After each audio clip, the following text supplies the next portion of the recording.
Morning friends, now today we are start feeding and digestion in amoeba. Amoeba is a microscopic single cell organism found in pond water. તો amoeba એક single એટલે કે amoeba બોડીના અંદર એક એવું organism છે જેના અંદર એક જ સેલ છે જે આપણને પોન્ડ વોટર એટલે કે તળાવના પાણીના અંદરથી મળી આવે છે.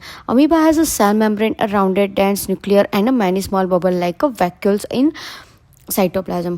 બરાબર, અમીબાનું જે સેલ છે ને એ કેવું છે, અહીંયા રાઉન્ડ અને બબલવાળું એકદમ ગોલ ગોલ હોય એ ટાઈપનું એનું જે બોડીના અંદર જે સેલ છે એનું સેલ મેમ્બ્રેન એ રીતનું હોય છે જે અહીંયા ફિગરમાં આપેલું છે.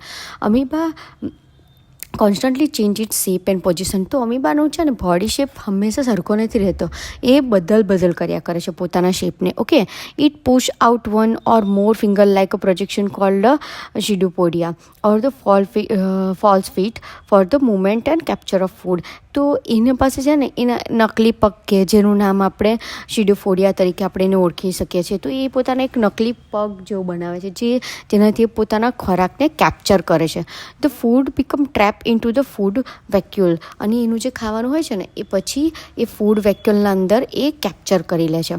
The absorb substance are use for the growth, maintenance and the multiplication. તો હવે તમને થશે ને આ બધું જે એને ખાવાનું એબ્સોર્બ કર્યું એનું એ કરશે શું, તો એ પોતાના ગ્રોથ માટે, પોતાના બોડીને મેન્ટેન કરવા માટે અને એના જેવો બીજો સજીવ ઉત્પન્ન કરવા માટે વાપરશે. The basic process of the digestion of the food and release of energy is a same in all organism. તો આની જે પ્રક્રિયા છે ને, જે ખાવાનું પોતે ખાય છે, રિલીઝ કરે છે, એ સેમ ટુ સેમ બીજા બધા એનિમલ્સ જેવી જ હોય છે.